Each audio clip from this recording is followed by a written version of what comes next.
So again, we're zooming on the two core patterns that involve the shoulders.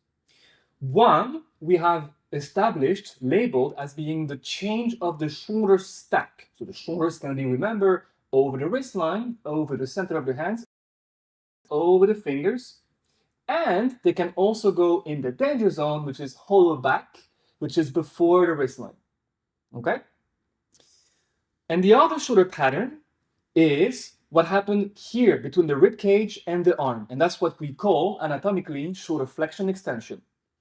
And I want us to kind of go from one to the other. So we're going to perform the change of the shoulder stack here a couple of times. Nothing new under the sun, but just to prime our sensations. And then we're going to keep our shoulders centered. And now extending our legs, we're going to bring our butts to the ceiling and keep the shoulders stacked the same way as we bring the butt up and down. In the process, look at your armpits. They are opening and closing. Opening on the way up and closing on the way down. I want us to understand why we can talk about the wrists in the former case and the shoulder in the second case. In the former case, so as we lean the shoulders forward and backwards, if you look at your wrist, you will see that the angle in the wrist changes. So this is why we're going to call this wrist flexion extension, even though it's the shoulders that are moving in space. In the second one, we actually try to keep the wrist at the same angle as we go up and down.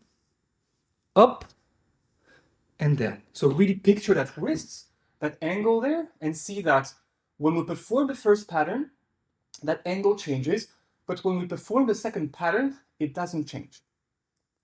Why is this so important? Because in both cases, your shoulder angle changes, and that is why it makes this thing so complicated. When we do this, obviously, since the wrists are not moving, it is the shoulder angle, just like when you go from a bad dog to a good dog and a good dog to a bad dog, it is the shoulder angle that mostly changes. We are closed and we open. However, so when we do this, the angle at the wrist doesn't really change.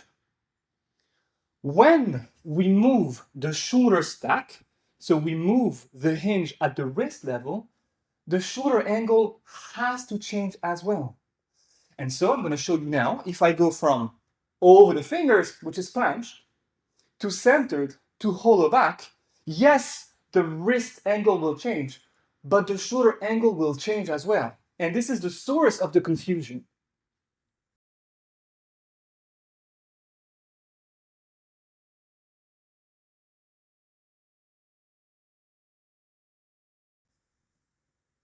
If I move back to the center, my wrists are opening, but my shoulders have to open as well. And if I keep going, my shoulders have to open even further. Do you see that? So, in both cases, we could say that you are opening and closing the shoulders. But in one of these cases, the wrist won't move. And why is this so important? Because sometimes you will need to move the wrists and not the shoulders. And sometimes you will need to move the shoulders and not the wrists. While these two patterns come hand in hand, they're intertwined, they're not one and the same. I will give you the common examples, the common usual suspects here. Suspect number one, I'm trying to catch my handstand and it's not coming. And this is true for the pikes as well, by the way. I undershoot.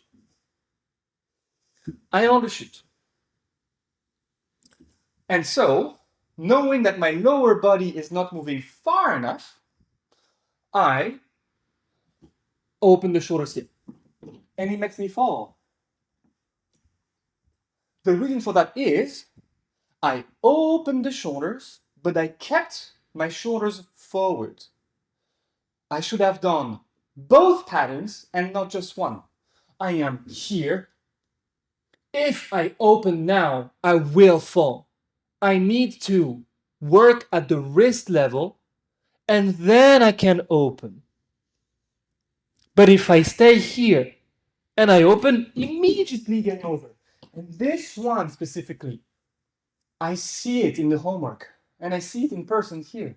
It is a very, very common one. And you see it's at the end of your kick up when you don't catch it, but when you try to refine your handstand, it happens the same. You're stable and you're like, all right, let's refine that pike or let's refine that handstand. And you perform one pattern, but not the other. Or you perform the wrong pattern. Yeah? The wrong pattern would be, we're here, we're trying to get straighter, and I just move the wrist, but I don't open. So usually, when we overdo the shoulder flexion without thinking of the wrist, we fall this way, overshot. And when we bring too much attention on the wrists and forget about the shoulders, we fall that way. And therefore, whether you're working on catching more and more handstand or on sculpting your handstand and your pikes better and better, this is going to be extremely important.